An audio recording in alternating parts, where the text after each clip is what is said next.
welcome back to the studio. So I'm going to do a second painting that uses house paints and varnish instead of my Floetrol mix.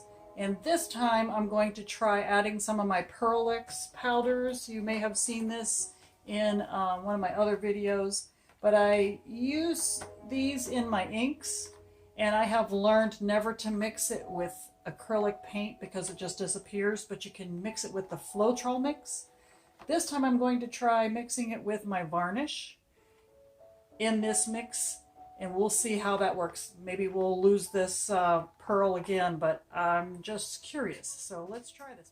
All right, so for this painting, for this technique, you use a house paint base. Some artists will call that your pillow paint or a base paint. So for this one, I'm using a white satin house paint, and you put it on without the flow over. It is a little bit of a thick painting, and then you mix your colors with a semigloss base, not tinted, base paint. That's what you mix your colors with. Now, as I said in my introduction, I have used some of my Acrylics powders in the varnish. So we're going to add that here and there throughout this and see how that works out. So this is a painting where I use my blow dryer. So we'll see how it works. Let me get a little bit of a coverage on my canvas here.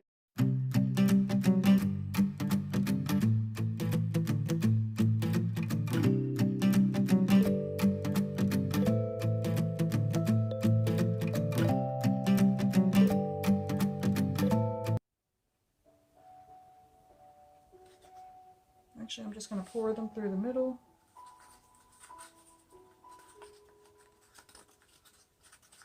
Kind of a dirty pour. If you've ever seen someone do a dirty pour, just kind of add your stuff to the middle and then blow it with a blow dryer out both sides. That's what we're doing today.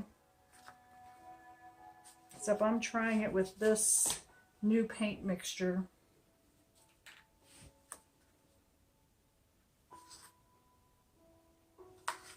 And I'm trying it in some pastel colors. Now this is, these paints did not start out as pastel colors. The pink, the green, and I'm going to put on a purple. All are from this Deco Art Collection, Extreme Sheen. So I'm thinking that when it dries, it may be a little darker than I'm seeing it right now. We'll see. The key to all of this is having this final layer that I'm going to put on is a cell activator. And it is 3 parts Floetrol, 1 part white paint. So we'll see.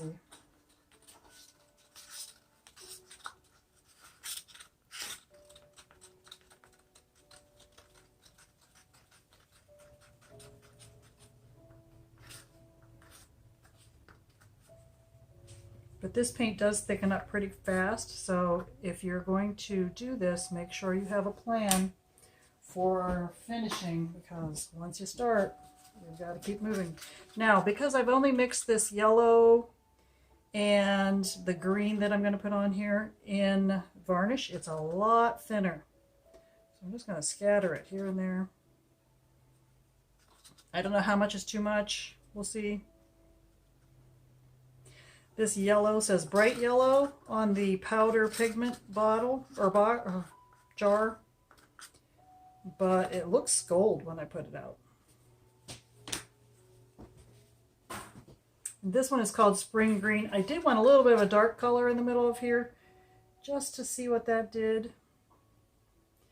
And I hope that that blows over or out to the sides. I want it to show up. So I'm going to put my cell activator out to the side, and I'm going to blow it in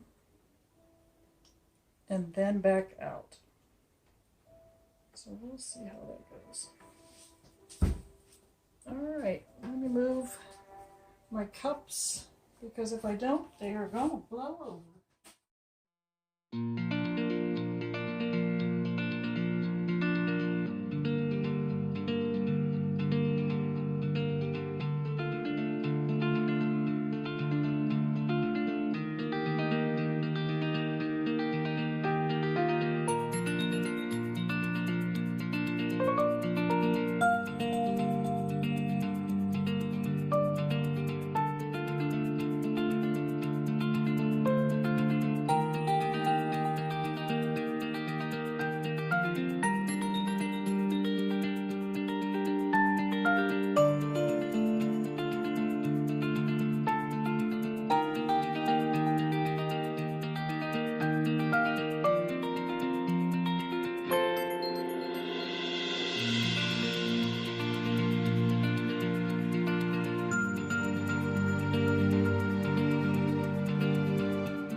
I don't want this to take over right here, so I'm going to actually tilt this a little bit.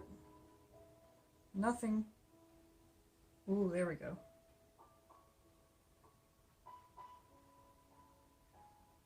Oh, this is just turning out beautiful. I'm kind of glad I got a lot of that gold. All right, so let me get my paint off of my gloves and I'll bring you in a little closer so you can see how this one turned out. All right, so this is how this one is turning out. I think it's settling in nicely. I'm not sure the cell activator gave me a lot of cells, but I love the way that this pastel beauty is shaping up. What do you think?